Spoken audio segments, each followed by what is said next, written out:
nacimiento del blues en el sur de los Estados Unidos por Hernán Mauricio Prada Chacón, páginas 12 a 16 y 39 a 65. El extraordinario desarrollo de la cultura africana en Norteamérica se inició con la pérdida de los tambores Janeis Jan 15-1. Los orígenes del blues. La herencia africana. Establecer el lugar exacto donde nació el blues sigue siendo a todas luces imposible después de años de investigaciones a partir de testimonios orales, periodísticos, literarios y sonoros y de miles de horas de trabajo de campo.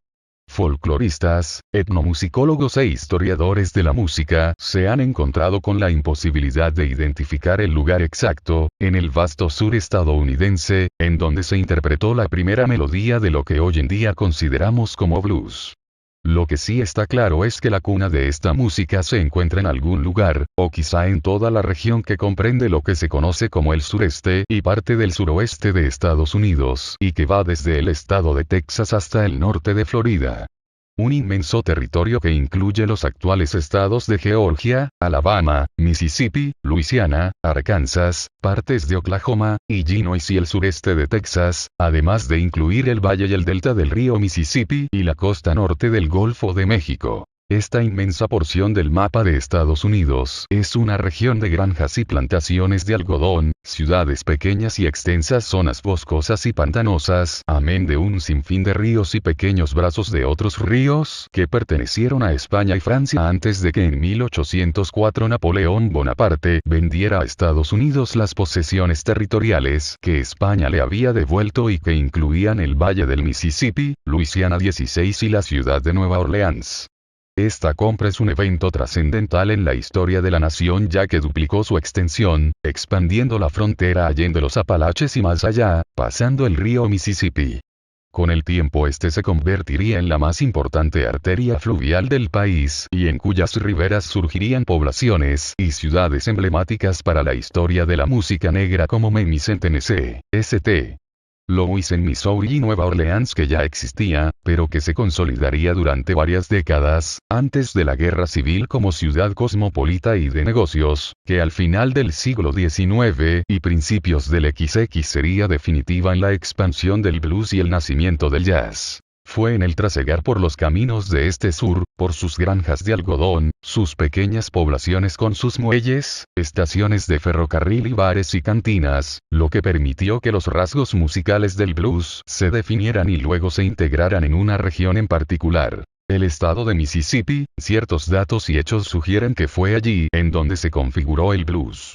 El etnomusicólogo e historiador del blues Samuel Charters 17 se refiere a esta afirmación cuando dice: este estado contaba con una población afroamericana numerosa y aislada y en una zona de pobreza generalizada, lo que significa que la gente se veía obligada a crear sus propias formas de entretenimiento.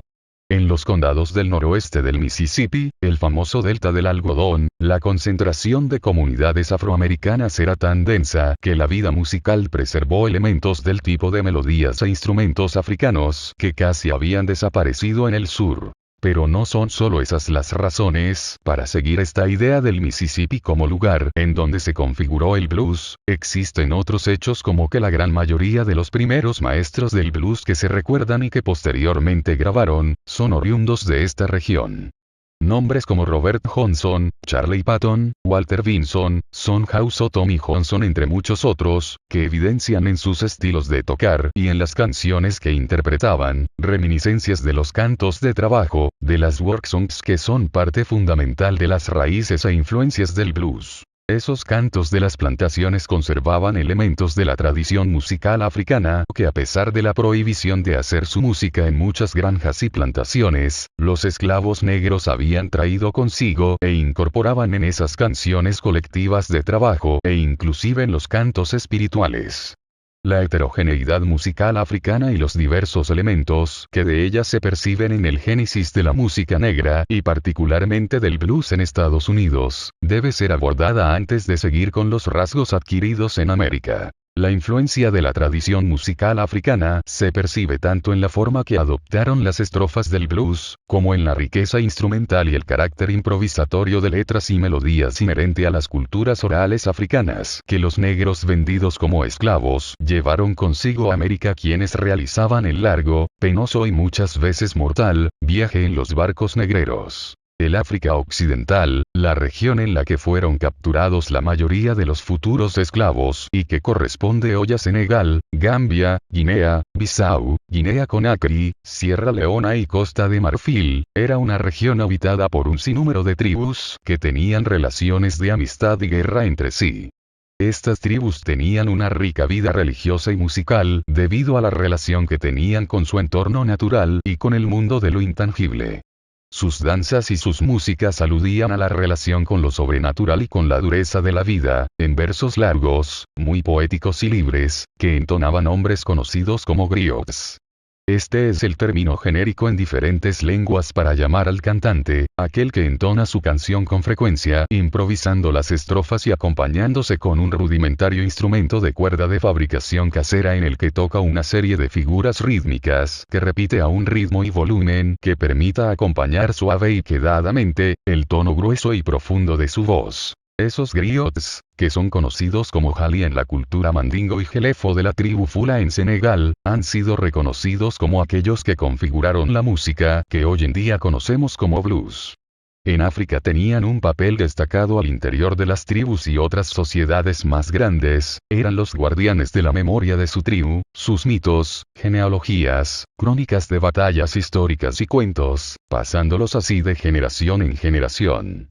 Se les respetaba y apreciaba por su carácter singular y la capacidad de poder expresarlo, les permitía ser el centro de atención en reuniones rituales, y en ocasiones los reyes tenían cerca uno o varios de ellos para contar con su servicio cuando fuese necesario. Los griots acostumbraban a acompañarse con un instrumento musical que podía ser de percusión como el sabar y el tama, también conocidos como tambores parlantes, que transmiten códigos sonoros que los oyentes pueden entender. Los instrumentos también podían ser de cuerda, como es el caso de la cora mandinga, un instrumento de 21 cuerdas híbrido entre el arpa y el laúd. También utilizaban el xalam y el balafón, que es un instrumento similar a un xilofón. Con este acompañamiento instrumental, los mensajes que dejaban los griots gustaban más y adquirían categoría de arte y al mismo tiempo de expresión de cohesión social, por cuanto preservar las tradiciones, en este caso orales, era bien visto por todos y generaba reconocimiento y admiración. Estas tribus vivían en una cultura narrativa de oralidad, en donde las canciones existen porque se cantan y se transforman con cada interpretación.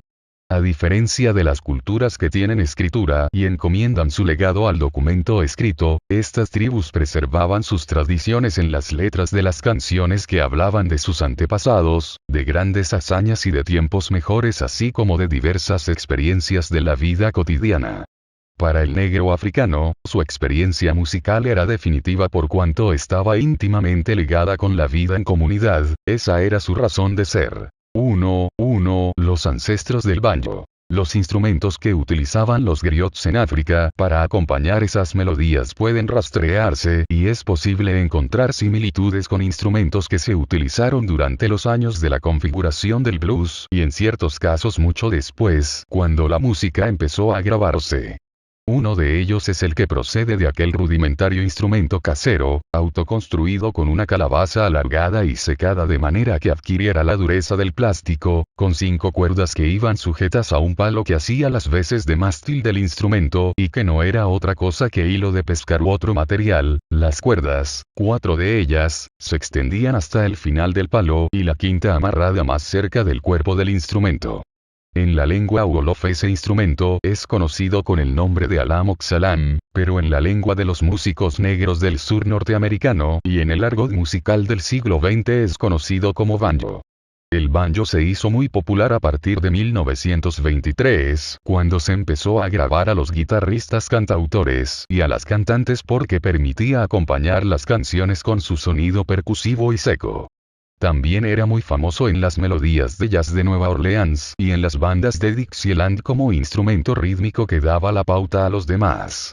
Algunos de los primeros grandes maestros del blues, solían acompañarse del banjo y fueron depurados intérpretes de este instrumento, como es el caso de Papa Charlie Jackson, quienes lo dieron a conocer al gran público que compraba las grabaciones o las escuchaba en la radio. Sin embargo, entre los años que transcurrieron desde la llegada de los esclavos con sus primeros banjos y las primeras grabaciones en que se podría sentir su característico sonido como acompañante, es decir aproximadamente un siglo y medio después, el instrumento sufrió diferentes transformaciones. Si bien a principios del siglo XIX el descendiente inmediato del Xalam de África Occidental amenizaba las reuniones de los esclavos en las plantaciones del sur y era utilizado como parte de los incipientes e improvisados grupos que tocaban música para bailar en los pocos ratos libres que tenían. Su americanización se empezó a dar a medida que se hacía más popular, sobre todo entre los músicos blancos que formaban parte de los minstrels shows, aquellos espectáculos de variedades en los que músicos blancos tiznaban su piel con betún negro e interpretaban las canciones y los bailes de esclavos imitándolos de forma burlesca. Esos músicos blancos estiraron una membrana de piel sobre un marco circular, tensándolo de manera que parecía un instrumento de percusión. Luego el palo que hacía las veces de mástil en el instrumento africano, se hizo más largo y plano, y las cuerdas se fijaron a él con unas clavijas, conservando la quinta cuerda a un lado. Con el tiempo las clavijas iniciales de madera pasaron a ser de metal a rosca y el instrumento adquirió la morfología con la que se conoce hasta nuestros días. Al ser adaptado a Occidente el instrumento cambió en algunos aspectos. Como ya era posible tensar las cuerdas, era muy difícil producir una nota sostenida y su sonido era de un tono más alto y era más ruidoso. El cadencioso punteo con que acompañaban su voz los griots africanos, dio paso a un sonido metálico que ya no era tan apropiado para acompañar las melodías interpretadas por las voces graves de los esclavos negros.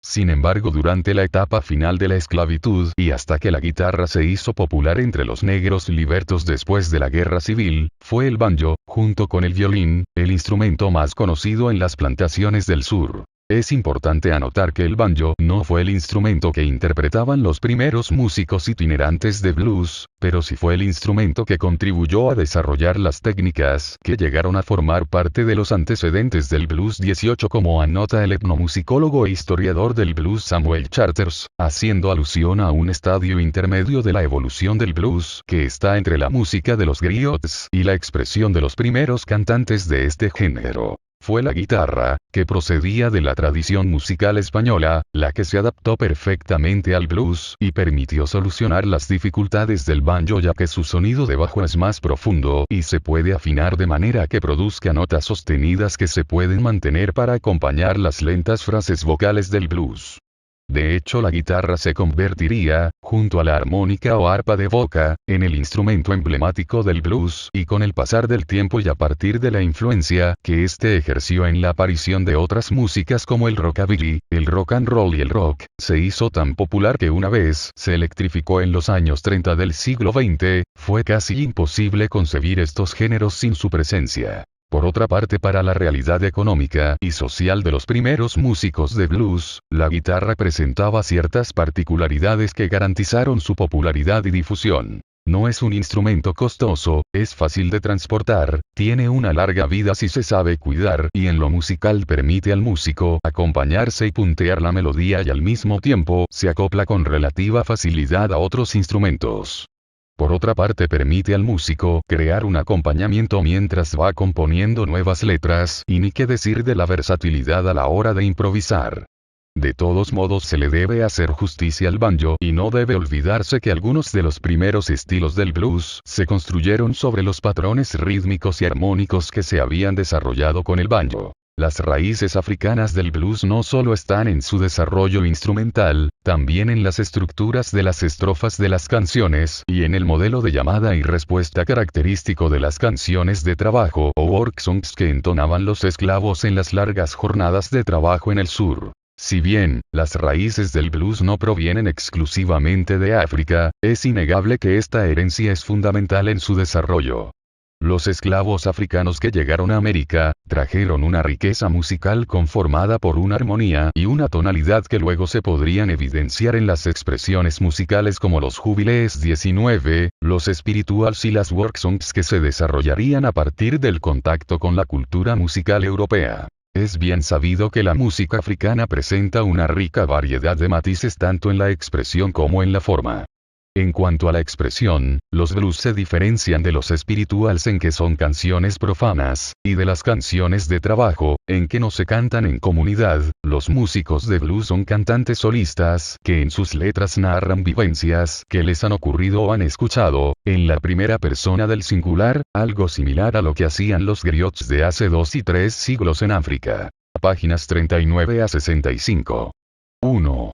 Una breve historia de los negros y la esclavitud en los Estados Unidos. Robada vine, maltratada vine. No raptada vine. Aprisionada con violencia vine. Muerta de miedo vine. Repitiendo mi nombre para que no me lo robaran, repitiendo mi nombre para que no se muriera en el silencio, Analia Tuvari, mi nombre es parte de mí, yo soy Analia Tuvari. Enferma, herida, arrastrada, rota. Arrojada en los cabeceos de la embarcación en la que nos trajeron embutidos 33. Roberto Burgos Cantor, la ceiba de la memoria, el más temible de todos los males que amenaza el futuro de los Estados Unidos, nace de la presencia de los negros en su suelo. En general, los hombres necesitan grandes y constantes esfuerzos para crear males duraderos, pero hay uno que penetra en el mundo furtivamente, al principio casi imperceptible en medio de los abusos ordinarios del poder. Empieza con un individuo cuyo nombre no conserva la historia. Se lo deposita como un germen maldito en algún punto del suelo. Se nutre luego de sí mismo, se extiende sin esfuerzo y crece naturalmente con la sociedad que lo ha recibido. Este mal es la esclavitud. 34. Alexis de Tocqueville, La democracia en América. Cuando se buscan palabras para iniciar la redacción de un texto sobre un tema tan complejo y trascendental para la historia del mundo moderno, vienen a la cabeza diferentes expresiones, algunas relacionadas con la inhumanidad demostrada por españoles, ingleses, portugueses y holandeses que se enriquecieron y conformaron en parte sus imperios coloniales a partir del trabajo de los esclavos en las plantaciones y en todo tipo de actividades que requiriesen mano de obra barata. Sin duda se trata de un capítulo vergonzoso de la historia de la humanidad. El hombre moderno subordinó el respeto por los derechos de todo un pueblo con miles de años de historia ante los intereses de índole económica y territorial y confirmó que no había nada que le pudiese detener ante ellos. Para este estudio del nacimiento del blues en el sur de Estados Unidos, es de vital importancia analizar los eventos más representativos de la historia de la esclavitud, ya que en ellos y en las relaciones que establecen se encuentran las claves para entender mejor la configuración del blues como una música que integra las diferentes caras de la experiencia del afro-norteamericano en una nación en la que había nacido, pero donde no era considerado ciudadano. Aquí es importante afirmar que, si bien, el blues es testimonio de la historia negra en el sur estadounidense tanto durante la vigencia de la esclavitud como después de ser esta abolida, se configuró como música durante la etapa posterior al conflicto y para fin de siglo ya sonaba en pueblos y plantaciones del sur interpretado por músicos itinerantes, juglares que viajaban por caseríos, haciendas, estaciones de tren, bares y garitos por todo el profundo sur. La historia de cómo 15 millones de negros africanos fueron trasladados de su continente de origen a otras latitudes, particularmente a América para trabajar como mano de obra barata, ya se estaba escribiendo desde hacía 100 años, cuando en 1619 llegaron los primeros esclavos africanos a Virginia. Venían en un barco holandés y no eran más de 20. Sin embargo, para 1630 ya trabajaban en las plantaciones de tabaco de las colonias del sur varios cientos de ellos, dando inicio a una institución que durante más de 2 siglos formaría parte integral del desarrollo económico de Estados Unidos y de la vida social, política y cultural de las colonias y de la nación más adelante. El tabaco se convirtió en el primer producto importante de las colonias inglesas, su comercio dio inicio a la industria del tabaco y se convirtió en importante motor económico para las nacientes comunidades 35, tal y como lo sería más adelante el algodón, conformando una economía que dependía del trabajo de los esclavos y profundizando cada vez más un problema que en el siglo XIX llegaría a dividir al país y causaría muchas desgracias, además de aportar una contradicción subyacente en todo el discurso de libertad y democracia de los padres fundadores. Actitud que se evidencia en la vieja molestia de los estadounidenses cuando se les recuerda que la Declaración de la Independencia fue redactada por un dueño de esclavos y que la esclavitud negra fue una institución legal en las 13 colonias cuando se inició la Revolución 36. El negocio de la trata de esclavos africanos había demostrado ser muy próspero desde cuando a principios del siglo XVI empezaron a llegar los primeros a la región del Pernambuco en el Brasil traídos por los portugueses que implementaron en esas tierras el sistema de los ingenios azucareros que se basaba en el trabajo de los esclavos, y que había resultado muy efectivo en las Islas Madeira y en Cabo Verde en África 37, dando inicio a una actividad que enriquecería cientos de comerciantes propietarios de barcos esclavistas, que surtían al Nuevo Mundo de abundante mano de obra esclava.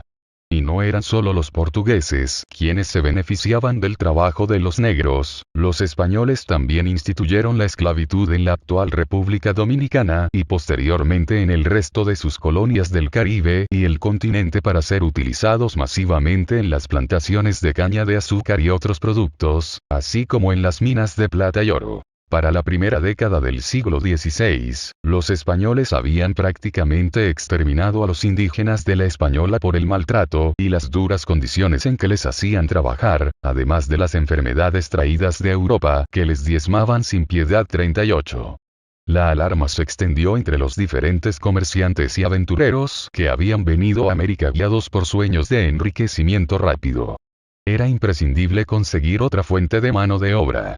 Los primeros esclavos negros arribaron a América en 1502 y para 1513 ya la corona española se lucraba significativamente con la venta de licencias para importar negros. 39 y el negocio mejoraba cada día, puesto que a pesar de la gran cantidad de esclavos que los barcos negreros portugueses trajeron al Nuevo Mundo siguiendo la corriente de Guinea, la demanda no hacía más que aumentar convirtiendo el trabajo esclavo en imprescindible para la colonización española, portuguesa e inglesa en Norteamérica a partir del siglo XVII. Ese comercio creó una intrincada red de mercadeo en la que los traficantes de Europa y los líderes africanos establecieron un comercio que transformó profundamente la cultura africana e impidió el crecimiento de otro comercio entre Europa y el continente negro. 40.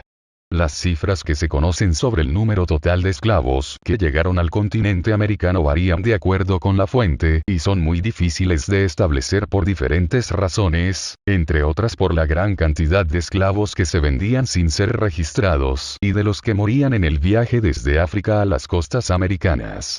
Algunos autores, basados en información documental y en laboriosas pesquisas, han establecido en por lo menos 15.041.000 el número de africanos que durante 3 siglos llegaron a las costas del Nuevo Mundo en los barcos de los traficantes de esclavos. Siendo durante muchos años Brasil, el centro de importación de esclavos que más recibía esclavos africanos en el mundo, como afirma el historiador inglés Paul Johnson, durante más de 300 años Brasil absorbió más esclavos africanos que cualquier otro país y se convirtió, por así decir, en un territorio afroamericano. A lo largo del siglo XVI los portugueses tuvieron prácticamente el monopolio del tráfico de esclavos a través del Atlántico. Hacia el año 1600 casi 300.000 esclavos habían sido trasladados a las plantaciones. 25.000 a Madeira, 50.000 a Europa, 75.000 a Cabo Santo Tomé y el resto a América.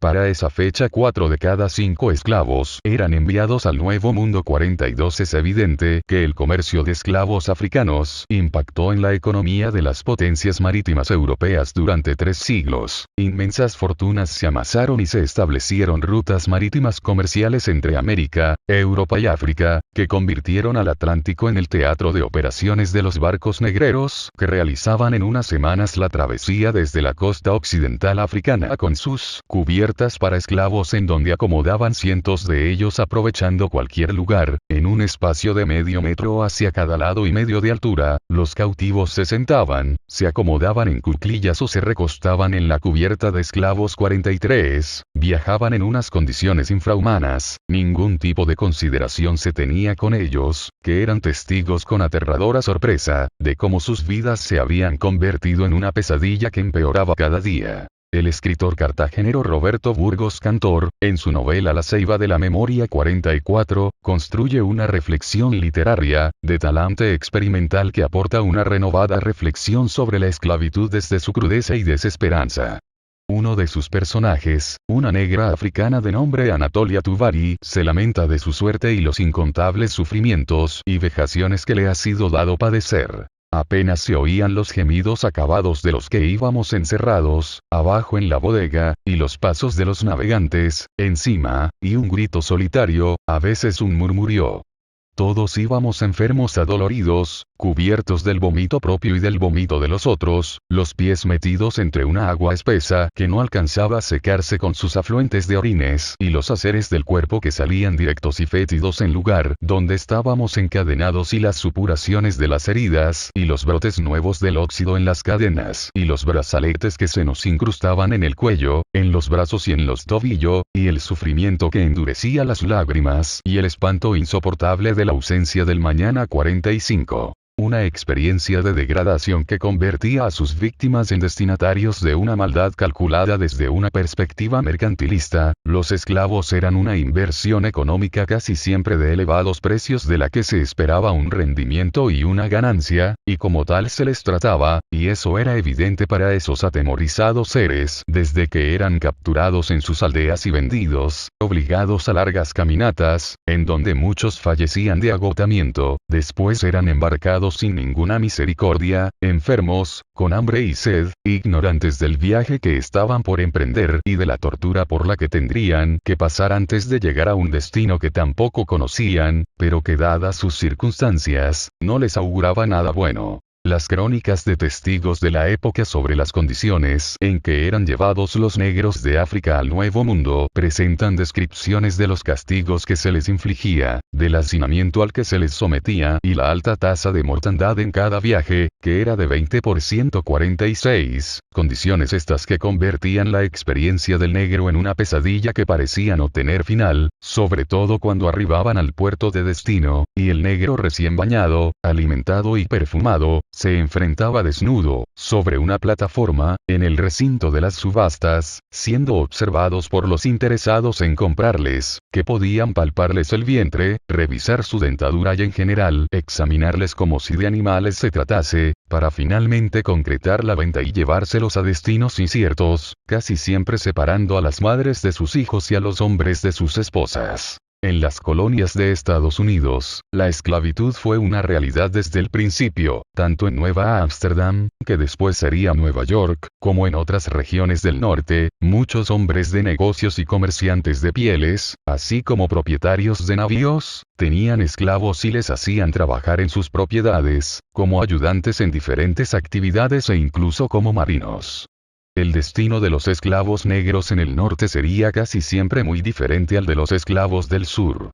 Estos trabajaban en granjas, con los caballos y en labores que no obstante requerir de esfuerzo físico, no tenía el desgaste que implicaba el trabajo en las plantaciones al que eran sometidos los negros del sur. Esto no quiere decir que las condiciones de los esclavos del norte fuesen idílicas, muchos sufrían grandes penalidades, estaban sometidos a la voluntad de hombres violentos y sin escrúpulos, muchos de ellos con el paso del tiempo, adquirieron el derecho a comprar su libertad mientras otros la recibían de parte de su amo al fallecer este o como agradecimiento a los servicios prestados. 47, los hijos de estos esclavos libertos, formaron a partir de finales del siglo XVIII una clase que se mostraría muy activa cuando los movimientos abolicionistas aparecieran en 1830 al norte de la Unión. El caso de Solomon Northup 48 es ejemplo de ello. A partir de su penosa experiencia con la esclavitud, había nacido libre en el estado de Nueva York y recibido educación y una formación en fundamentos de varios oficios manuales y una mentalidad creativa, tocaba el violín y era un gran amante de los libros.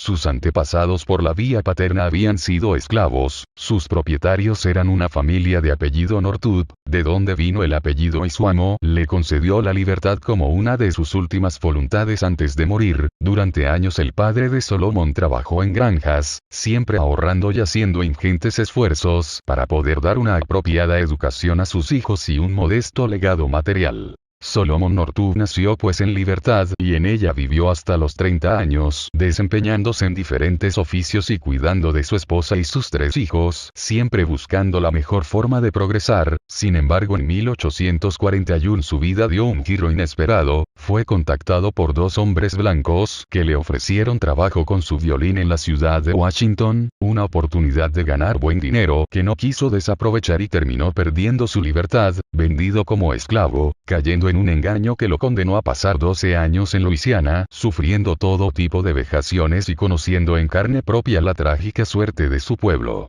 Northup trabajó como carpintero, agricultor y ocasionalmente con su violín, animando fiestas en varias plantaciones de algodón en Luisiana, y conoció de primera mano la vida cotidiana, la desesperanza y constante sufrimiento de los negros que vivían en esclavitud. Entendió que las historias que se contaban en el norte sobre negros felices trabajando en una tierra idílica, obedientes de sus amos y respetados y queridos por estos, eran casi siempre exageraciones. La realidad era otra y él la conoció durante bastantes años, sobreviviendo gracias a sus particulares habilidades y logrando ser rescatado gracias a su inventiva, valor y conocimiento del mundo exterior. Una vez fue liberado y regresó al norte para reencontrarse con su familia, escribió sus memorias en un libro que dio mucho de qué hablar ya que fue publicado un año después que La cabaña del tío Tom 49, cuando los abolicionistas y sus tesis recibían cada vez más adeptos por todo el norte, promoviendo la causa de la abolición de la esclavitud. En el sur las cosas eran diferentes para los negros, en Carolina que como colonia fue esclavista y como estado fue el primero en serlo abiertamente, importaban negros de África desde antes de 1650 y se servían de ellos para muchas labores. La necesidad de esclavos para trabajar las tierras y sacar adelante una granja fue cimentando desde un principio la dependencia que de los esclavos llegó a tenerse en el sur y de cómo se arraigaron ideas sobre su papel en la economía. Sin esclavos no es mucho lo que un colono puede hacer 50, decía un folleto de propaganda sobre Carolina de 1682. Durante todo el siglo XVII las políticas sobre la esclavitud se fueron endureciendo en detrimento de los derechos de los esclavos. Un estatuto de 1663 reconocía como perpetua la condición de esclavos y hablaba de no permitirles emancipación. A pesar de todo, la esclavitud no fue una práctica que se llevara a cabo en gran escala en Estados Unidos, exceptuando Carolina durante el siglo XVII, el crecimiento de la esclavitud fue un fenómeno del siglo siguiente, cuando la cifra subió de menos de 60.000 esclavos en 1714 a 697.000 en el primer censo realizado en 1790, fue en esos años cuando la esclavitud se arraigó tan profundamente en la cultura del sur. Una de las causas más importantes del aumento del número de esclavos en el sur estadounidense fue la aparición del algodón como un cultivo masivo que generaba grandes ganancias debido a su demanda en Europa. El algodón representó una innovación capital en la confección de prendas de vestir desde que se industrializó la producción del hilo del algodón y el precio de las prendas confeccionadas con él cayó debido al abaratamiento del costo de la producción 51. Esa demanda de algodón requirió grandes cantidades de mano de obra esclava que participara en el cultivo y la recolección del producto, situación que disparó el tráfico de esclavos, tanto que para 1808, mientras el mercado del algodón seguía en aumento y se ilegalizaba la importación de esclavos, el número de estos llegó hasta los 3.953.052. El sistema de haciendas copiado del cultivo del tabaco en Virginia, Carolina del Norte y Kentucky fue replicado en las tierras de Georgia, Alabama y Luisiana cuyos fértiles campos producían miles de toneladas al año. Sin embargo no era suficiente, se necesitaban más esclavos y en ese proceso se importaron más de 250.000 ilegalmente antes del inicio de la guerra civil. La vida de los esclavos en las plantaciones estaba dedicada al trabajo. Se levantaban antes del amanecer y se dedicaban al trabajo en la plantación y a otras labores, dormían en pequeñas cabañas o en barracas más grandes cercanas a la casa del dueño o ubicadas a una prudencial distancia, pero noctaban en el piso sobre un atado de paja o unas tablas, casi siempre arropados por una modesta frazada o cobija de cálico. En la mayoría de los casos no les estaba permitido tener ninguna propiedad 53 salvo algunas prendas de ropa, avalorios y sombreros o tocados para los días de fiesta o Navidad. Les estaba prohibido usar papel y lápiz a pesar de que la gran mayoría de ellos no sabía leer y escribir o hacer sumas y restas, y no podían tener relación alguna con las personas que visitaban ocasionalmente la plantación. Aunque las condiciones de vida de los esclavos no eran las mismas en todas partes, se sabe de amos que eran bondadosos con sus esclavos preocupándose por sus necesidades básicas, incluida su salud. En general prevalecía una actitud desinteresada del bienestar de los negros, a menos de que esa suerte afectase su ritmo de trabajo. Esta vida lejos de la tierra de sus ancestros y privados de sus ritos religiosos e incluso de sus instrumentos musicales, necesariamente generó un problema de identidad al interior de la comunidad. Entendida la identidad desde el discurso del sociólogo Zygmunt Bauman como una proyección crítica de lo que se demanda o se busca con respecto a lo que se es. O aún más exactamente, una afirmación indirecta de la inadecuación o el carácter inconcluso de lo que es, se trata de una identidad que es un proyecto, la construcción de la identidad que sustenta la razón de ser, de existir como colectivo, como un pueblo con un pasado común y una expectativa de futuro. La identidad no es negociable, establece el vínculo de una comunidad con su proyecto existencial y es parte fundamental de sus cimientos. Bauman plantea el concepto del peregrino en contraposición al del turista de la sociedad posmoderna, ese nuevo sujeto que no establece vínculos duraderos con nada ni con nadie, que no busca tener una vocación para toda la vida, una vida hecha de pequeñas crisis que se van solucionando a medida que van apareciendo. El peregrino para Bauman es aquel que busca una vida con un relato que tenga continuidad, que deje huella, una vida en la que los eventos son consecuencia de una sucesión de situaciones que guardan coherencia. El peregrino apuesta, o apostaba, a una realidad en donde la identidad se construye para dar sentido a la existencia del colectivo, para evidenciar la riqueza de su conceptualización cultural y aportar bríos a la construcción de esa identidad. Una construcción de identidad que no fue tarea fácil para los esclavos africanos, pero que se convirtió en una labor diaria, lenta y con múltiples y dolorosos escollos, pero que era necesaria ya que probablemente era lo único que les quedaba. El pueblo afroamericano, a pesar de sus deplorables condiciones de vida, construyó una identidad propia en América que necesariamente integró rasgos culturales no oriundos de África, pero que constituían parte fundamental de la vida cotidiana y se asimilaron a esa identidad en construcción. Para el estudioso Stuart Hall, el asunto de la construcción de la identidad cultural de un pueblo parte de una concepción de esa identidad como un cuerpo inacabado que no está constituido exclusivamente por los referentes del pasado, de la tradición, sino que cambia a medida que lo hace la historia. Esa visión pone en conflicto la idea de la identidad cultural de un pueblo en su pasado ancestral y la repetición de rituales de todo tipo que representan ese colectivo cultural. Hall explica esa concepción de identidad a partir de plantear dos formas de construcción de identidad cultural del pueblo afro en la diáspora, concepto que es trascendental en su planteamiento, por cuanto es en el marco de esa diáspora, de ese ser arrancado de la tierra donde reposaban los huesos de sus antepasados, que su identidad cultural se fraccionó y adquirió otros rasgos que nunca antes había tenido.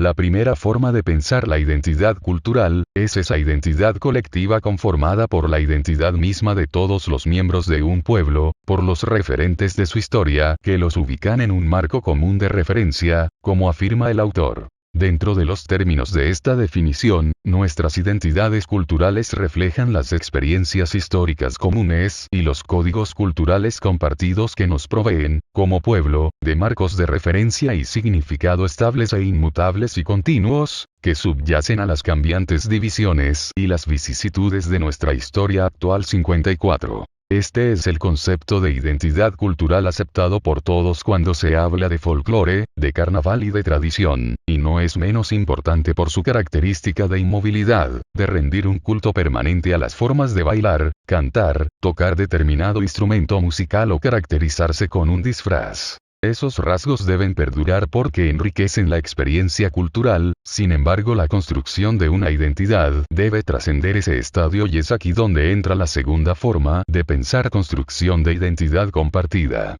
Esta forma admite que así como existen múltiples puntos de encuentro, de consenso cultural en un pueblo, también existe la diferencia, al igual que los muchos puntos de similitud, también hay puntos críticos de diferencia profunda y significativa que constituyen eso que realmente somos. O más bien en lo que nos hemos convertido puesto que la historia ha intervenido en nosotros. Afirmación de Hall que alude a una de identidad cultural en permanente construcción, que se ve afectada por eventos y procesos sociales, tecnológicos, culturales y económicos que impactan en la cultura, la recrean a la luz de nuevas realidades y definitivamente la enriquecen bien sea en el acuerdo o en el desacuerdo. La identidad cultural es un asunto de llegar a ser así como de ser.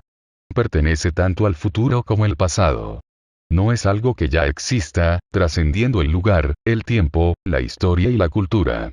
Las identidades culturales vienen de algún lugar, tienen historia. Pero como todo lo que es histórico, estas identidades están sometidas a constantes transformaciones. Lejos de estar eternamente fijas en un pasado esencial, se hallan sujetas al juego continuo de la historia, la cultura y el poder. Lejos de estar basadas en la mera recuperación del pasado que aguarda a ser encontrado, y que cuando se encuentre asegurará nuestro sentido de nosotros mismos en la eternidad, las identidades son los nombres que les damos a las diferentes formas en las que estamos posicionados, y dentro de las que nosotros mismos nos posicionamos, a través de las narrativas del pasado 55. Las identidades por tanto, están en permanente construcción, se alimentan de un pasado común, el cual se ve constantemente confrontado por los avatares de la experiencia cotidiana, de la historia. Esa concepción de identidad entra en conflicto con el concepto de peregrino de Bauman por su carácter inacabado. El peregrino buscaba crear una idea de identidad que caracterizara a un colectivo y se quedara allí para siempre, rindiendo culto a unas tradiciones que si bien son representativas de un pasado colectivo, se niegan a aceptar nuevos elementos. Muy diferente de Hall que se encuentra en constante transformación, de hecho plantea cómo esa segunda forma de pensar la identidad cultural, es la idónea para analizar los procesos de identidad de los pueblos afros en la diáspora americana. Y no se equivoca, como se ha podido evidenciar en esta investigación, la identidad de los esclavos en el sur de los Estados Unidos se construyó a partir de los rasgos que se heredaron de África, pero también se alimentos de las experiencias vividas en la esclavitud y posteriormente en la libertad segregada. La prohibición de tener algún vínculo o de tan siquiera charlar con visitantes externos a las haciendas, estaba vinculada con el temor permanente de los dueños de esclavos a que estos se rebelaran y ocasionaran muertes entre sus familiares y capataces, así como daños a su propiedad. Al lado de la opción de la fuga y la de la resistencia diaria de los negros, las revueltas fueron las menos frecuentes y cuando se dieron, a pesar de ser significativas en algunos casos, jamás tuvieron la magnitud de las producidas en el Caribe y América del Sur 56. Y es que en el corazón del hombre negro, por sometido que se encontrara, siempre latía el sueño de la libertad, de emanciparse y poder vivir una vida diferente a la que parecía estar condenado. El capítulo de las rebeliones de esclavos forma parte de una larga historia que conecta con el movimiento abolicionista y con los diferentes esfuerzos de estos por prohibir la esclavitud en el sur. Una de las más grandes revueltas que se recuerdan ocurrió en 1811 en Nueva Orleans. Los esclavos propiedad de un plantador de algodón de apellido Andry, organizaron la rebelión y lograron unir a más de 400 esclavos que iban de hacienda en hacienda consiguiendo más adeptos, armados de cuchillos, palos y hachas mataron al hijo de Andry y causaron destrozos hasta que fueron detenidos por el propio ejército de los Estados Unidos, dando como saldo 60 de ellos muertos y 16 6 fusilados 57. Estos acontecimientos hacían cundir el pánico en el sur esclavista y estimularon el refuerzo de la seguridad en sus estados ante este tipo de levantamientos, en especial después de la llamada conspiración de Denmark Vesey en Carolina del Sur en 1822 y la de Nat Turner en el verano de 1831, que dejaron un gran número de muertos y el temor sembrado en las mentes de los negreros. Denmark Vesey era un negro libre, que de haber llevado a término su plan, figuraría en los libros de historia por su arrojo y el impacto que hubiese producido su plan de revuelta. Vesey pensaba prender fuego a la ciudad de Charleston, que por esos tiempos era la sexta ciudad más grande del país, y desencadenar así una rebelión general de consecuencias insospechadas en toda la región 58. No obstante, los planes llegaron a conocimiento de las autoridades y 30 negros fueron ahorcados después de un juicio en el que diferentes testigos dieron a conocer que eran miles los esclavos involucrados, y que habían fabricado cientos de armas blancas que pensaban utilizar en contra de sus amos blancos. El otro levantamiento de esclavos que se hizo célebre y que convirtió a sus protagonistas en unos héroes para los abolicionistas, fue la rebelión de Nat Turner. Este era un esclavo que convenció a más de 60 esclavos y les contó las supuestas visiones religiosas que había tenido y que le impulsaban a buscar la libertad de su pueblo por la fuerza, liberándolo de una vez por todas del yugo del inhumano opresor. Turner y su grupo de seguidores fueron por diferentes haciendas, saqueándolas, destruyendo sus instalaciones y asesinando alrededor de 55 personas entre niños, mujeres y hombres. Turner llegó a tener ventaja en algunos momentos, sobre todo cuando recibió refuerzos. Sin embargo, una vez sus municiones se terminaron, todos fueron capturados y junto con él, al menos 18 pasaron por la horca. Otra forma que tenían los esclavos de cambiar su destino y ejercer resistencia ante su desesperanzadora suerte, era huir o trabajar menos. La fuga era una opción con más probabilidades de éxito que las rebeliones y sin embargo era casi imposible a menos de que los que huían tuvieran conocimiento de los territorios que tenían que seguir para encontrar la libertad, conectando con las rutas del norte que les ayudaban a llegar a Canadá o a establecerse en el norte. Los hacendados y sus hombres siempre estaban persuadiendo a los esclavos de las consecuencias de huir, y eran muy persuasivos, con sus perros de caza, como dice el historiador Eugene Genovese. 59 mordían, desgarraban, mutilaban, y si no se les detenía a tiempo, mataban a su presa. Los datos que se tienen de fugas en la última década de vigencia de la esclavitud antes de la guerra civil, son de aproximadamente 1000 esclavos que se escapaban por años, algunos regresaban después de un periodo de tiempo y de muchos otros casi nunca se volvía a tener noticia, a menos de que fuese atrapado en el norte. Durante casi 2 siglos la esclavitud se había ido extendiendo en los estados del sur con la mirada tolerante pero cada vez más crítica del norte. En la medida que la línea de la frontera oeste se iba corriendo, se formaban nuevos estados y estos, por disposición del Congreso, debían establecer su condición de esclavistas o abolicionistas. Se trataba de que existiera un equilibrio entre el número de estados de una y otra tendencia. Sin embargo, en 1818, con la incorporación del estado de Illinois, la balanza quedó en 10 estados esclavistas 60 y 11 libres 61.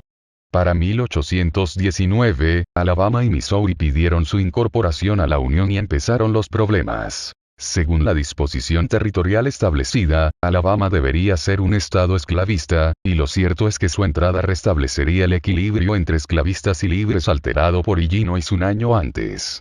Missouri estaba ubicado en la línea divisoria entre el norte libre y el sur esclavista, conocida como línea Mason. Dixon 62, se trataba de un estado que ya tenía poco más de 10.000 esclavos y seguía comprando. Era de suponerse que si llegaba a ser constituido como estado, sería uno esclavista.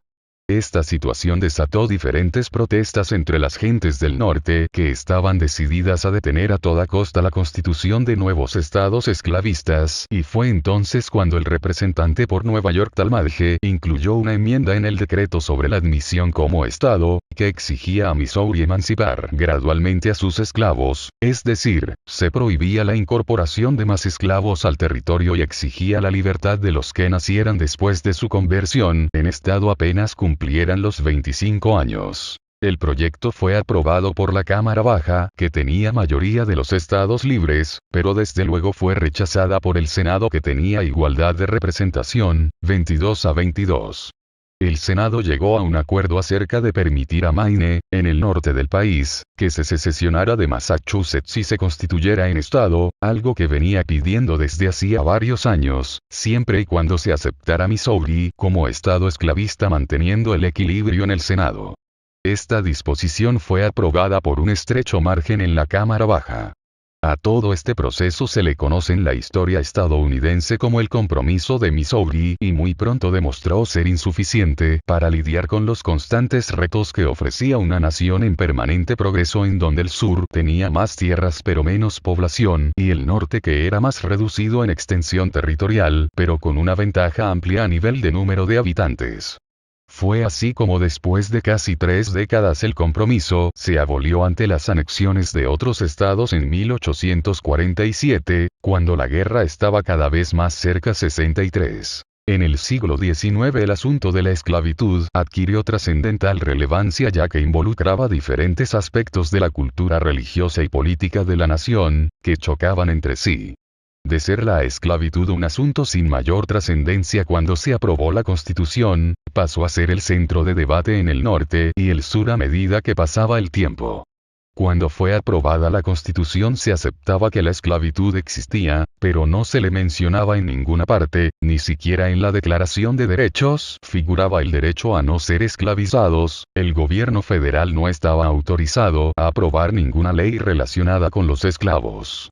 Solo se consignó una excepción, y es que la importación de esclavos debía ser detenida 20 años después de aprobada la Constitución, y así fue, gracias a un compromiso que se adoptó en la sección 9, que garantizaba la no interferencia con la importación de esclavos hasta 1808, este fue suspendido el 1 de enero de ese año. 64. La Convención Constituyente de 1787, que se reunió en Filadelfia, abordó el problema de la esclavitud. Los representantes del norte entendían que era imposible regular o prohibir la esclavitud de inmediato si querían que ésta fuese sancionada por todos los estados. Después de largos y complejos debates, se llegó al compromiso de la sección 9 del primer artículo, que ya se mencionó arriba, y adicionalmente contempló el tema en 3 aspectos. Primero, evitó condenar de cualquier manera la esclavitud. En segundo lugar, estableció que cada esclavo contaba como las 3/4 partes de un hombre libre para efectos de que los estados esclavistas incluyeran a sus esclavos para el censo electoral. Sin embargo, se les prohibió votar. En tercer lugar, no se mencionó para nada en el texto las palabras esclavo o esclavitud, con el ánimo de no consignar en tan trascendental documento la idea de que se puede ser propietario de hombres. A medida que fue corriendo el siglo XIX y los problemas entre norte y sur se fueron agudizando por la presencia de estados esclavistas y libres, los movimientos abolicionistas fueron haciéndose cada vez más grandes. Los negros libres del norte, en 1830 eran aproximadamente 130.000, y para 1850 ya eran 200.000. 65. Al igual que muchos blancos simpatizantes de la causa, se movilizaron a favor de la abolición de la esclavitud. Se fundaron periódicos por todo el norte, en donde se consignaba todo tipo de noticias relacionadas con el tema y los argumentos para acabar con esa institución. Se organizaban mítines y se redactaban panfletos que abogaban, con virulencia en muchos casos, por la suerte de los esclavos negros del sur. Un ejemplo de esto es el Walker Sapeal, redactado en 1829 por David Walker, un hijo de esclavo que había nacido libre. En el panfleto que escribió e imprimió, instaba a los negros a la lucha por su libertad. Que sigan nuestros enemigos con sus carnicerías, pero que llenen su copa de una vez. No hay que intentar ganar nuestra libertad ni nuestro derecho natural hasta que veamos claro el camino. Cuando llegue esa hora y te muevas, no tengas miedo ni te desmayes. Dios nos ha dado 2 ojos, 2 manos, 2 pies y algo de sentido común en nuestras cabezas. Ellos no tienen más derecho a retenernos en la esclavitud que nosotros a ellos. A cada cerdo le llega su hora, y la del americano se está acercando ya. 66. El panfleto se hizo muy popular y no le gustó para nada a los negreros sureños, tanto que en Georgia se le puso precio a la cabeza de Walker. Otro negro que hizo públicos sus pensamientos sobre la esclavitud fue Frederick Douglass. Nació y creció como esclavo y a los 21 años se fugó, aprendió a leer y escribir y se convirtió en el negro más célebre de su época debido a sus conferencias y a su labor como director de periódico y escritor. Escribió una gran cantidad de artículos sobre el tema de la abolición de la esclavitud y varios libros entre los que están sus memorias tituladas Narrative of the Life of Frederick Douglass, en donde recordaba los pensamientos que le asaltaban siendo muy joven como esclavo. ¿Por qué soy esclavo? ¿Por qué algunos son esclavos y otros amos? ¿Hubo alguna vez un tiempo en que esto no era así? ¿Cómo empezó la relación? Sin embargo, una vez empecé mis indagaciones no tardé mucho en descubrir la verdad sobre el tema. No era el color sino el crimen, no Dios, sino el hombre que proporcionaba la explicación verídica sobre la existencia de la esclavitud. Tampoco tardé en averiguar otra verdad. Lo que el hombre puede hacer, el hombre puede deshacer. Recuerdo claramente el hecho de quedar, incluso entonces, muy impresionado con la idea de ser un hombre libre algún día. Este sentimiento reconfortante era un sueño innato de mi naturaleza humana, una constante amenaza a la esclavitud, y uno que todos los poderes de la esclavitud no podían silenciar ni aplastar. Sin duda todos estos documentos provenientes de negros libres, caldeaban los ánimos entre los esclavistas y les animaban a buscar fórmulas para evitar a toda costa el desmonte de su sistema esclavista, y en ese sentido la ley del esclavo fugitivo aprobada en 1850 como concesión a los estados sureños por la entrada a la Unión de California como estado libre y de los territorios de Texas, Utah y Nuevo México como estados esclavistas. Esta ley permitía a los negreros capturar en los estados del norte a los negros acusados de ser fugitivos o antiguos esclavos. Bastaba una declaración juramentada de un dueño de esclavos o de su representante para requerir a un negro al que se consideraba en fuga. Al negro no se le permitía dar su testimonio, y no había juicio por jurados. Se creó la figura del comisionado, que era quien se encargaba de capturar y juzgar al acusado y tenía el derecho de recibir ayuda de los jefes o subjefes de policía locales y de sancionar con multas de $1000 a quienes se resistiesen a cooperar o prestaran ayuda a un negro para que huyera. También se imponían multas por la misma cantidad a los ciudadanos comunes que obstaculizaran dicha acción.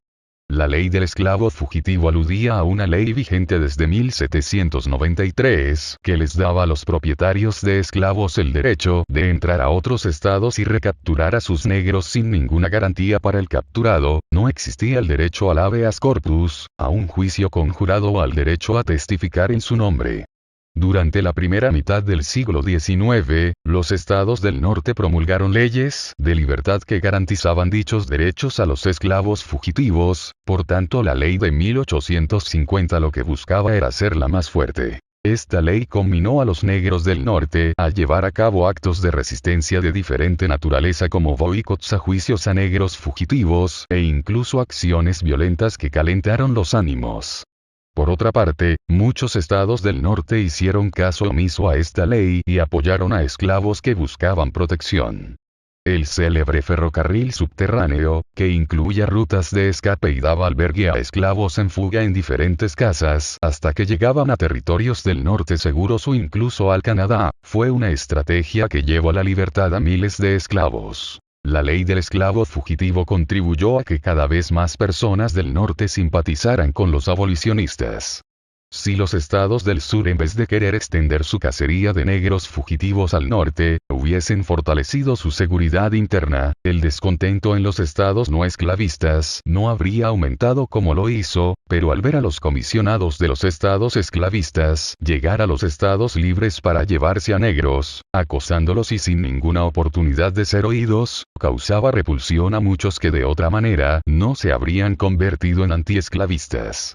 La ley del esclavo fugitivo contribuyó a convertir en abolicionistas a muchos que de otra manera no lo habrían sido. Otro evento que aportó al descontento general en los estados del norte con la esclavitud fue una novela por entregas publicada en un periódico abolicionista que describía la vida de los esclavos en las plantaciones.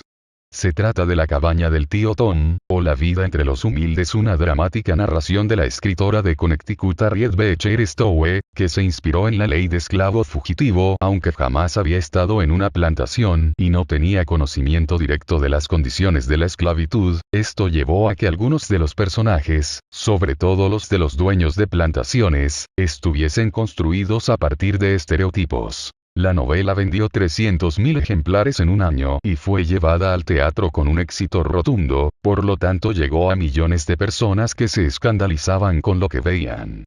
Cuando los miembros de los estados esclavistas hicieron sentir sus protestas, aduciendo que la novela tenía poca semejanza con la realidad, ya era demasiado tarde. La novela aumentó en gran medida el número de abolicionistas entre personas del norte que no sabían mucho sobre la esclavitud, aparte de lo que les contara la autora en su obra. 2.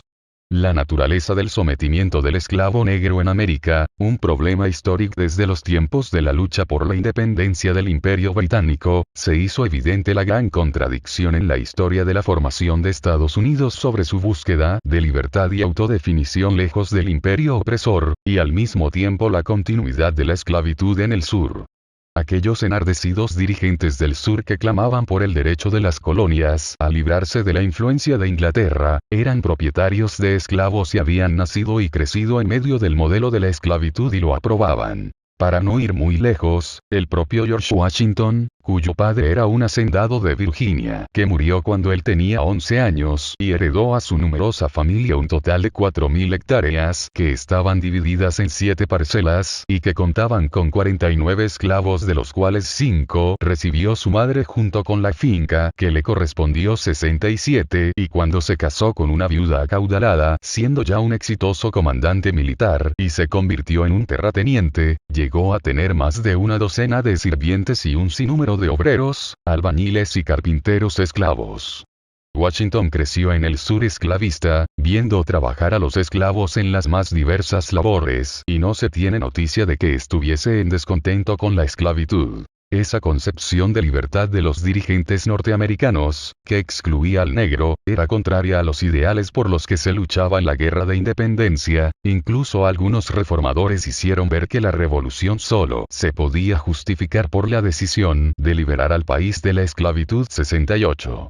Que los amos de esclavos luchasen por los derechos naturales del hombre era visto por muchos en Inglaterra y en las propias colonias como algo que aportaba una complejísima ambivalencia a todo el proceso. Es importante no perder de vista que los Estados Unidos de la Revolución diferían en varios aspectos de los que 75 años después se enfrentarían en la Guerra Civil, y uno de esos aspectos era el de la magnitud de la esclavitud, que a pesar de ser una institución condenada por muchos en la segunda mitad del siglo XVIII, estaba lejos de despertar el rechazo del que fue objeto a partir de las primeras décadas del siguiente siglo. En tiempos de la Revolución, la esclavitud era más un asunto filosófico que comercial. La idea de que el Nuevo Mundo era una tierra de promisión en donde los hombres podían vivir en armonía con la naturaleza y donde todo estaba por hacerse, no tenía en cuenta a las dos minorías étnicas y culturales del país: los negros y los indígenas, y por tanto la libertad no era para ellos, ya que no formaban parte de la idea de América que tantos inmigrantes habían importado de Europa. Sin embargo, entender esa situación en su complejidad no es tan fácil. Es importante remontarse a la historia europea, revisar los antecedentes de la esclavitud. Desde la Grecia clásica, la legitimidad moral y legal de la esclavitud fue una cuestión perturbadora en el pensamiento europeo. 69, pero no fue hasta el siglo XVIII cuando el debate acerca de la esclavitud americana adquirió papel destacado en los libros de historia, política, economía, jurisprudencia y filosofía, ciencias todas que establecían la esclavitud como objeto de estudio desde sus particulares parcelas temáticas y a partir de la rigurosidad científica de cada una. Según el historiador y estudioso de la esclavitud David John Davies, desde Europa se tenían particulares visiones del progreso que permearon durante largo tiempo las percepciones que se tenían de la esclavitud en la historia moderna. Davies, en su libro El problema de la esclavitud en la cultura occidental 70, analiza algunas obras fundamentales del pensamiento moral cristiano, la ciencia social o la democracia popular. El primer caso es la Histoire des Deux des 71, de la Raynal, filósofo que en 1770 publicó la obra con su equipo de investigadores entre los que estaban Denis Diderot, Dubreuil y otros intelectuales destacados de la época. Uno de sus supuestos centrales era que el descubrimiento y colonización de América había tenido una amplia influencia en todos los aspectos de la cultura europea. Sin embargo, el gran interrogante estaba en si dicha influencia había hecho avanzar el progreso humano o solo había ocasionado una transformación más rápida, y desde luego el tema de la esclavitud debía contemplarse en un estudio con objetivos tan ambiciosos. Para Raynal la esclavitud iba en contravía de la naturaleza humana y por lo mismo era injusta. Veía la esclavitud como una evidencia de la codicia y el egoísmo del hombre 72, y que sus peores males se habían agravado por el desarrollo de una civilización compleja. La crueldad, el aniquilamiento y el despotismo demostrado por los colonizadores en todo el proceso del establecimiento de los europeos en el Nuevo Mundo, mientras en Europa los ideales de la Ilustración de difundir el bien, la justicia y los conocimientos científicos estaban en boga, representaba una contradicción permanente y la esclavitud era una institución que estimulaba las más decadentes perversiones de la humanidad. Para Raynal el curso que tomó la conquista y colonización de América hizo necesaria la existencia y mantenimiento de la esclavitud por la codicia de quienes habían participado de tal empresa, que buscaban apropiarse de las riquezas de América de una forma rápida y con el mayor porcentaje de ganancia. Sin embargo, existía una contradicción en el pensamiento de Raynal y esta se percibe durante toda la obra. Para Raynal, a pesar de la inhumanidad y la corrupción que implicaba la esclavitud, no era posible cultivar las tierras de las colonias tropicales sin esclavos africanos. El convencimiento de esta idea, de cómo la esclavitud era inherente al proceso de explotación del Nuevo Mundo, le llevó a hacer dos tajantes afirmaciones al final del 10º volumen de la obra. La primera, que era casi una aceptación a regañadientes de la realidad de esa explotación, decía: pero sin es mano de obra, esas tierras adquiridas a precio tan alto quedarían sin cultivar, y la segunda que es como una desesperada respuesta. Pues entonces que se le deje en barbecho, si para volver productivas esas tierras el hombre debe reducirse a la condición de bestia, sea el hombre que compra o el que vende, o el que es vendido. Las conclusiones de Raynal estaban imbuidas de la cruda realidad y de sus ideales como enemigo de la esclavitud. Reconocía que si bien la esclavitud estaba firmemente unida a la significación misma de América, seguía pensando que esta era una tierra de promisión y que a pesar de la enfermedad de la esclavitud que ciertamente corrompía la sociedad del Nuevo Mundo, también era posible con el paso del tiempo dejaran atrás la esclavitud y configuraran una sociedad justa, conformada por personas de diferentes nacionalidades unida en su consagración a la libertad, la ciencia y la humanidad. Después de haber sido devastado por Europa, el Nuevo Mundo podía elevarse a la grandeza y liberar al resto de la humanidad de costumbres e instituciones esclavizadoras. 73. En conclusión, para Raynal América no podría desarrollar todo su potencial mientras no se aboliese la esclavitud, y el problema es que cada vez esa institución se expandía más en el Nuevo Mundo y la única solución sería un cambio abrupto, una especie de cataclismo que variara definitivamente con la esclavitud, y bien podría ser una masiva rebelión de esclavos liderados por un Espartaco negro 74 que exigiera el respeto de los derechos de los esclavos como humanos. Para John Davies, Raynal no creía en un cambio gradual, en un proceso conformado por todas las partes que aboliera la esclavitud y concediera la libertad a los esclavos.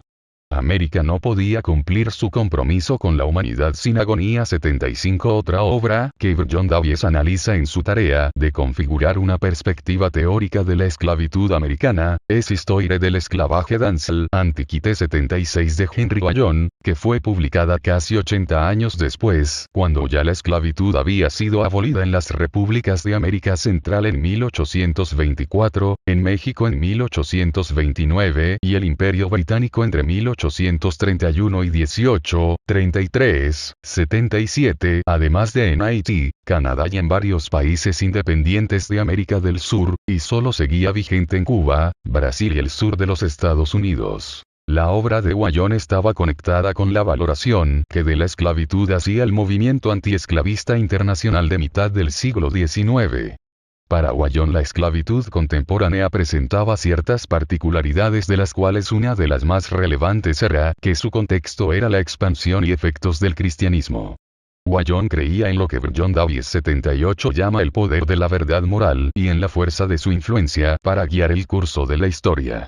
En su obra, que consta de 3 volúmenes, Wallon se plantea algunos interrogantes como la esclavitud violaba las leyes morales eternas, era siempre injusta y nunca podía ser una condición de la evolución histórica. La lucha entre la libertad y la esclavitud era tan antigua como la sociedad humana. ¿Por qué, entonces, había persistido tanto tiempo la esclavitud? 79 Buscando hallar respuesta a este interrogante, Wallon llevó a cabo un análisis de la historia de la esclavitud desde la antigüedad, refutando las teorías esclavistas que aludían a que si algo había sido aceptado en la antigüedad, debía al menos contemplarse en el siglo XIX.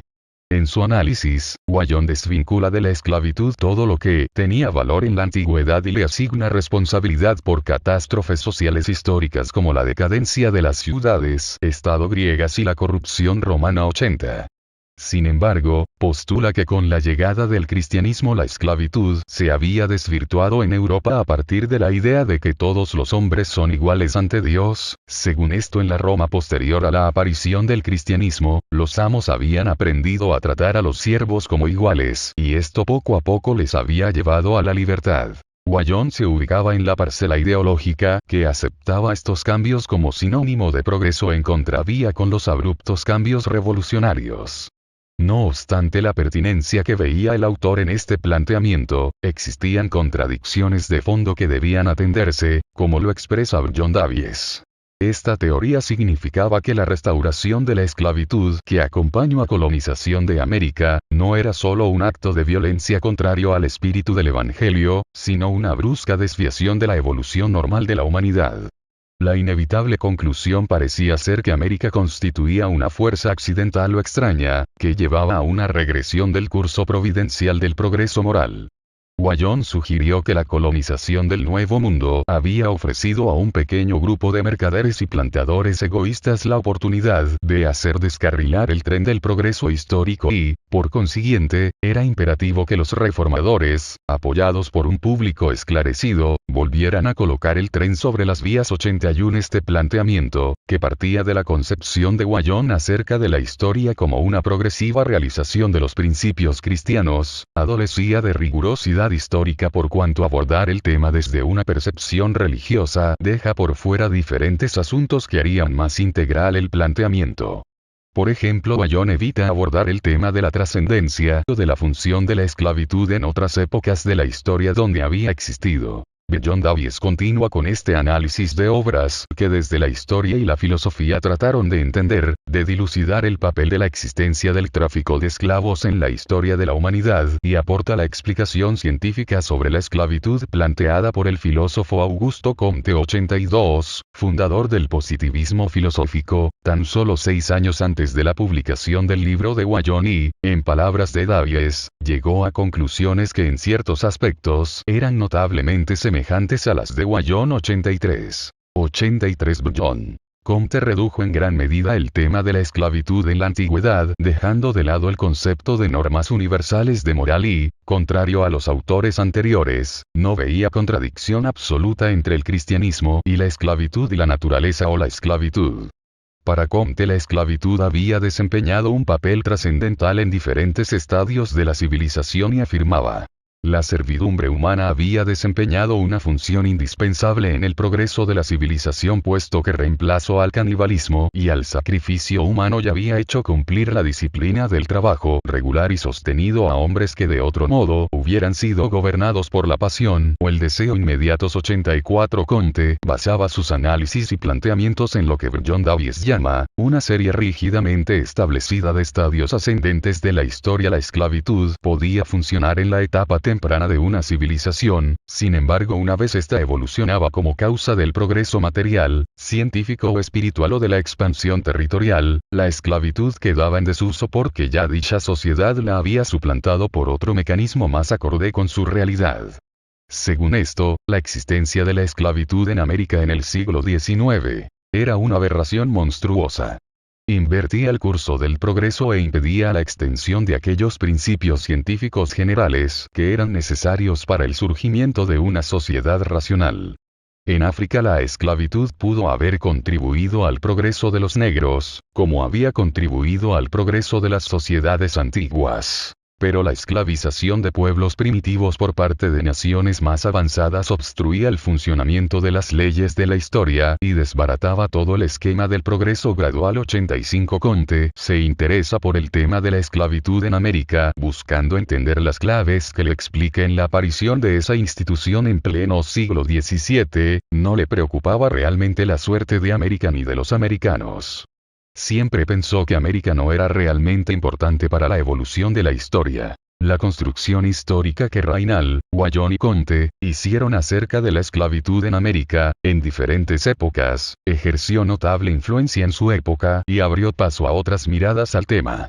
El problema de la esclavitud en América aportó diferentes perspectivas al pensamiento occidental, tanto desde quienes la defendían como necesaria y fundamental para explotar las tierras tropicales y aquellos que la condenaban por ir en contra de los derechos fundamentales. Entre esos dos extremos, aparecieron religiosos y pensadores, historiadores y filósofos que matizan sus puntos de vista enriqueciendo el debate. Desde Fray Bartolomé de las Casas, que por defender acérrimamente a los indígenas del genocidio del que estaban siendo víctimas a manos de los conquistadores en el Nuevo Mundo a poco más de 20 años del primer viaje de Colón, terminó siendo el responsable de que se reemplazara la esclavitud indígena por la negra africana. A los precursores de la Ilustración Bodino, Grocio y Locke, que repudiaron públicamente la esclavitud por ir en contra del derecho natural, aunque en la práctica la aceptaban por ser conveniente a los intereses económicos de potencias marítimas como Holanda o Inglaterra.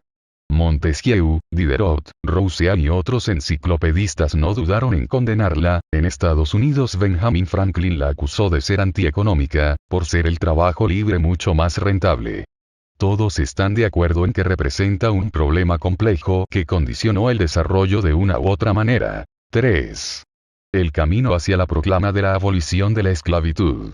Como ya se ha mencionado antes, desde la perspectiva metodológica de la investigación, estudiar el contexto histórico de los años de formación del blues es definitivo para poder construir el planteamiento sobre el nacimiento del blues en el sur de Estados Unidos y su intrínseca relación con la vida del negro en la esclavitud, de hasta dónde la experiencia de su pueblo en la opresión y la desesperanza influyó en las temáticas de los primeros maestros del blues, en su expresión y cómo llegó el blues a ser la raíz de tantos otros sonidos musicales contemporáneos. A continuación examinamos el conflicto entre el norte y el sur estadounidense conocido como la Guerra Civil, por cuanto en sus causas y consecuencias se encuentran diferentes situaciones que impactarán en los negros una vez emancipados y definirá su experiencia como hombres libres en el duro contexto de la Reconstrucción. 4. El papel de la esclavitud en los antecedentes del enfrentamiento. La abolición de la esclavitud en el sur no fue la única razón para el enfrentamiento entre el norte y el sur, también estaban involucradas políticas económicas y diferencias por la expansión en el oeste que incluía los intereses ferroviarios. Sin embargo, se puede afirmar que si no fue la única causa, sí fue su detonante. A continuación estudiaremos diferentes opiniones acerca del conflicto y el papel de la esclavitud. Para finales de los años 50 del siglo XIX, cuando Minnesota, 1858, y Oregón, 1859, 86 fueron aceptados como estados libres en la Unión, rechazando al mismo tiempo la incorporación de Kansas que era territorio esclavista, las diferencias entre el norte y el sur se hacían cada vez más complejas y un conflicto bélico parecía inevitable. La entrada de estos dos estados libres desestabilizó la paridad en el Senado y el Congreso. Ahora el norte tenía 36 senadores y el sur 30, y en la Cámara de Representantes la diferencia era de 147 contra 90. La elección de Abraham Lincoln el 6 de noviembre de 1860, puso a los estados esclavistas en una compleja situación, tenían que decidir si apoyaban una secesión, o si atenían a las consecuencias de la supremacía del norte. Lincoln había ganado por 1.866.000 votos contra 1.382.000 de los demócratas. Para muchos en el sur, se trataba del final de su estilo de vida. Décadas atrás el sur había perdido la supremacía en la Cámara de Representantes, en 1850 habían perdido el Senado ante los Estados Libres y ahora habían perdido la presidencia. Lo que llevaba a perder el Tribunal Supremo y con eso la presencia de jueces proesclavistas y no solo eso, con la llegada de un primer presidente antiesclavista a Washington, ya no volverían a llegar demócratas al poder, el desequilibrio en el Senado y la Cámara de Representantes aumentaba y era una tendencia que solo se afianzaría con el tiempo. Esto condenaba a los estados esclavistas a ser una perpetua minoría y ver reducidas cada día las posibilidades de expansión de la esclavitud, sino todo lo contrario, el sur se iría quedando cada vez más solo y su economía se derrumbaría, no quedándoles otra salida que acceder a los pedidos de los abolicionistas. 87 La economía agrícola basada en el cultivo masivo del algodón así como en menor medida arroz y tabaco, desde antes de la guerra, venía siendo testigo desde hacía varios años de cómo las condiciones de precios y producción para el comercio del algodón se debilitaban en su contra. Para la década de 1850 el algodón empezó a cultivarse cada vez en más países y sus precios bajaron en el mercado mundial, eso llevó a muchos plantadores a endeudarse y a poner a trabajar sus plantaciones al margen de la rentabilidad.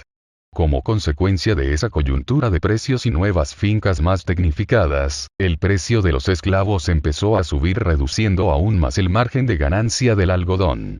El crecimiento del precio de los esclavos hizo que la institución de la esclavitud adquiriera mayor relevancia en el sur por cuanto no solo comerciaban con el algodón sino además con los esclavos. Virginia, que era un estado productor de esclavos, vendía esclavos al sur profundo para las plantaciones, un tipo de esclavo especialmente robusto, longevo, prolífico, sano, musculoso y vigoroso. 88. La esclavitud parecía ser la única salvación del sur y a ella se aferraban, muchos sureños convencidos de que la indignación que sentían los del norte no era genuina y que perseguía realmente objetivos económicos. El propio Jefferson Davis, nombrado el 8 de febrero de 1861 presidente de los Estados Confederados de América, afirmaba con sorna e indignación: a vosotros los agitadores en pro del territorio libre la esclavitud no os interesa en absoluto, es solo para tener la oportunidad de estafarnos que queréis delimitar el territorio esclavista dentro de límites precisos.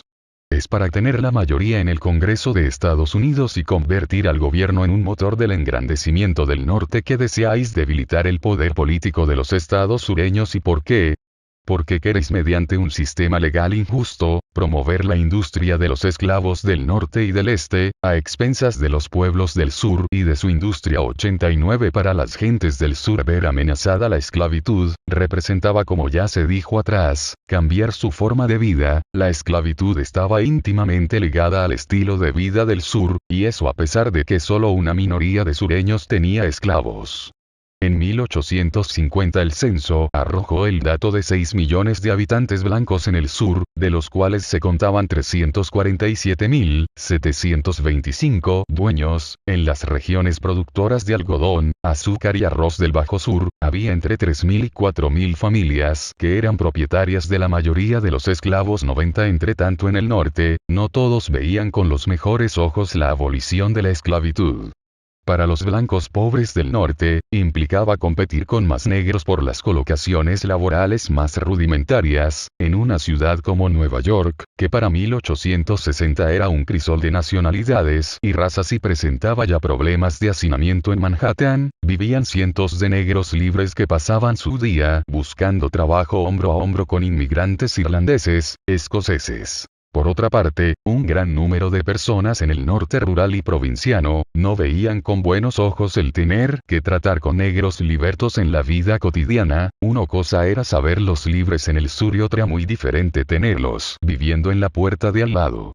La indignación que sentían tantas personas en el norte por el maltrato del que eran víctimas los esclavos en el sur, no implicaba que quisieran tenerlos entre ellos, en sus comunidades. En 1861 los primeros 7 estados del sur se secesionaron, a saber, Carolina del Sur, Georgia, Florida, Alabama, Mississippi, Luisiana y Texas como reacción por la elección de Lincoln que no veían como un buen presagio y cuando este dio inicio a las hostilidades en busca de recuperar la base federal de Fort Sumter en Carolina del Sur, se separaron otros 4 estados y se formó la Confederación de Estados de América con capital en Montgomery, Alabama. La guerra estaba a la vuelta de la esquina. Los años de la guerra cambiarían para siempre a los Estados Unidos, el sur vería el fin de su sistema económico y socialmente las cosas nunca volverían a ser como antes. Las élites norteñas apoyaron la guerra porque buscaban expansión económica, tierras gratuitas, un mercado libre de trabajo, una tarifa proteccionista para los productores 91 y un Banco de los Estados Unidos 92, y para esto era indispensable cambiar el modelo económico del sur que implicaba por supuesto abolir la esclavitud. Está claro que los movimientos abolicionistas llevaron a cabo una gran labor en generar conciencia por todo el norte de la necesidad moral de acabar con la esclavitud en los Estados Unidos y liberar a miles de esclavos. Si bien la esclavitud no fue la razón más importante del inicio de la guerra, cobraría inusitada importancia a medida que el conflicto se desarrollaba y traería consigo la tan anhelada abolición. 5.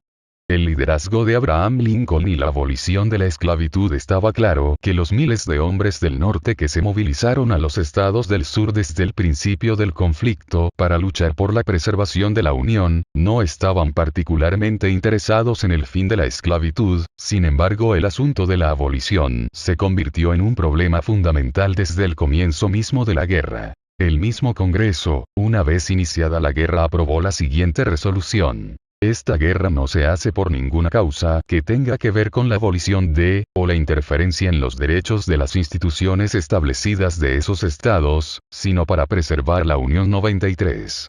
El mismo Lincoln, que simpatizaba con la idea de la abolición, pero le daba prioridad a la del rescate de la Unión, respondió al director del Tribune, un periódico de Nueva York, cuando éste le exigía liberar a los esclavos cuanto antes. Querido señor, no ha sido mi intención dejar a nadie perplejo. Mi objetivo primordial en esta lucha es la salvación de la Unión, y no el salvar ni destruir la esclavitud. Si pudiera salvar a la Unión sin liberar a ningún esclavo, lo haría. Y si lo pudiera conseguir con la liberación de todos los estados, también 94. Para Lincoln lo más importante era mantener unidos a todos los estados, y no le importaba qué medidas debiera tomar para lograr ese objetivo. La proclama de la abolición, si bien fue un acto trascendental que cambió la vida de los afronorteamericanos, era una brillante jugada que cambió la percepción que a nivel internacional se tenía de la guerra.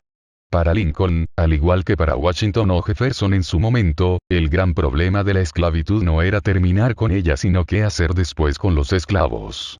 Lincoln no se hacía muchas ilusiones acerca de la convivencia pacífica entre negros y blancos, y sin embargo se enfrentó a todas las dificultades que se le presentaron desde cuando a principios de 1862 decidió trabajar en la proclama. La proclama de emancipación fue rubricada por el presidente Lincoln el 1 de enero de 1863.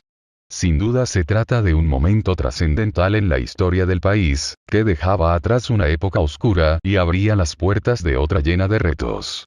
En las horas de la tarde de ese mismo día ya todo el país estaba enterado, y unos días más tarde en todo el mundo se sabía que el presidente de Estados Unidos había otorgado la libertad a todos los esclavos 95. El texto de la proclama, redactado por Lincoln, fue trabajado durante la semana anterior a ese 1 de enero en reuniones diarias con su gabinete, y varios de sus miembros hicieron sugerencias de revisión. Para el 30 de diciembre ya se encontraba listo. Esa proclama de emancipación, que fue celebrada por todo el norte del país y en el extranjero y que no ocupa más que una cuartilla, contiene en sus últimos párrafos aquellas palabras que tantos miles de negros que habían nacido, vivido y llegado a su muerte en la esclavitud, soñaron escuchar tantas veces en su vida. Y en uso de la facultad y con el propósito antedichos, ordeno y declarado que todas las personas tenidas como esclavos en los mencionados estados y partes de estados son, y en lo sucesivo habrán de ser, libres. y que el gobierno ejecutivo de los Estados Unidos, inclusive sus autoridades militares y navales, reconocerán y mantendrán la libertad de dichas personas. 96. La proclamación fue bien recibida en diferentes entornos, toda vez que representaba un importante inicio para gestionar más espacios de libertad para los negros.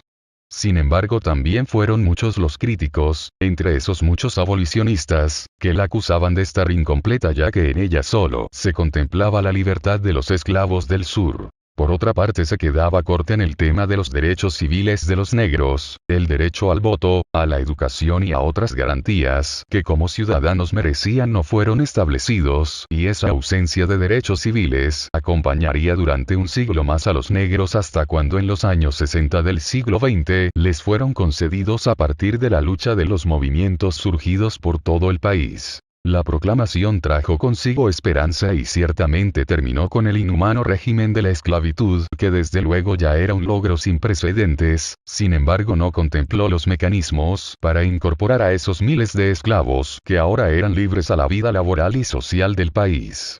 Les concedió la libertad a los negros, pero no señaló los mecanismos para implementarla en el tiempo, no les asignó un lugar en la sociedad, a pesar de mencionar la importancia de que se les remunere razonablemente por su trabajo.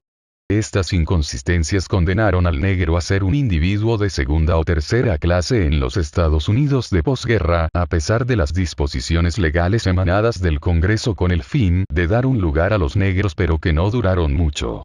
Es importante destacar aquí ese periodo de tiempo posterior a la guerra en que el gobierno se preocupó por hacer valer los derechos de los negros en el sur, permitiéndoles votar y salir elegidos para los gobiernos estatales y el Congreso.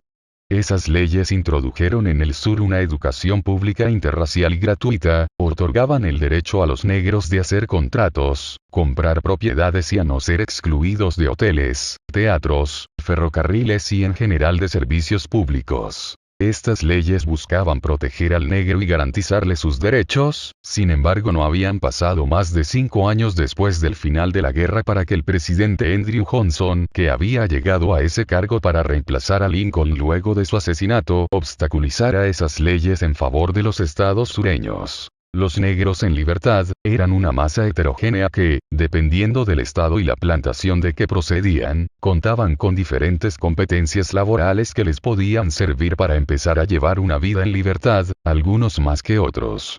Para los negros la libertad fue un regalo del destino que interrumpía sus penalidades y ponía fin a siglos de injusticia. Sin embargo, muchos de ellos no sabían qué hacer ahora con esa libertad. Miles habían huido de las plantaciones cuando se conoció la noticia de la proclama de emancipación en medio del júbilo. Sin embargo, una vez lejos de ellas que habían sido su entorno durante años o durante toda la vida, estaban perdidos. Muchos no conocían los caminos y alejarse de su entorno de vida habitual les aterrorizaba por el desconocimiento que tenían de ese mundo exterior.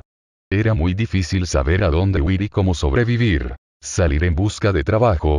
Ellos que estaban acostumbrados a recibir órdenes y trabajar donde y en lo que se les mandase, ahora parecían extraviados entre los sureños blancos que les odiaban y culpaban de esa guerra que estaba acabando con sus ciudades, haciendas e infraestructura, con su estilo de vida.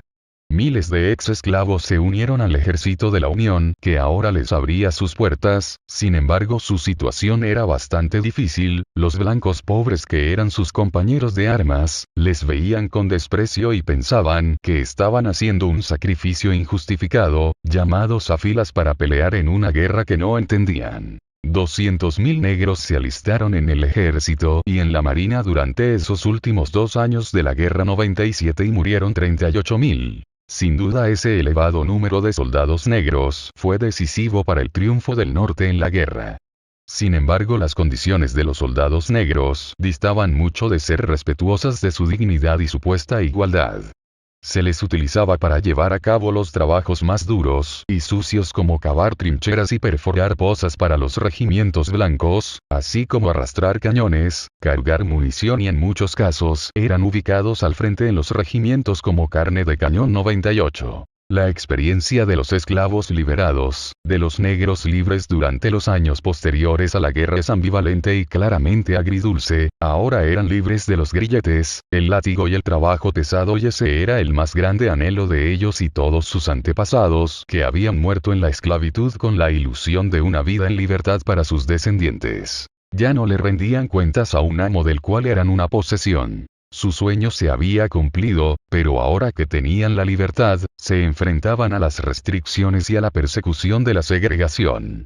Sin embargo, al paso de unos pocos años, cada vez más negros en el sur decidieron y aprendieron a tomar las riendas de su libertad a pesar de su falta de recursos y de tierras. Fue aquí cuando formaron sus propias iglesias y se movilizaron políticamente para dar educación a los suyos. La esclavitud dejó una huella imborrable en la memoria colectiva de los afro-norteamericanos. Una vez quedaron en libertad se empezaron a desplegar como un caleidoscopio, las múltiples facetas del universo afro, de las formas en que lo y los negros iban a seguir retroalimentando la cultura estadounidense, ahora sí con la libertad de participar de ella con su propio discurso y de crear algo totalmente diferente. La historia de cómo el blues nació en ese nuevo clima de libertad, aunque en un ambiente segregacionista y demasiado cercano a las últimas etapas de la esclavitud como para recibir toda su influencia, es la historia del nacimiento del blues, del génesis de un arte creado después de la emancipación y que trascendería la cultura del sur y que permearía otras músicas contemporáneas. La historia de lo que dicen sus letras es el tema del próximo capítulo, el último del estudio que conecta todos los elementos de la configuración de la música y la vincula con el entorno latinoamericano.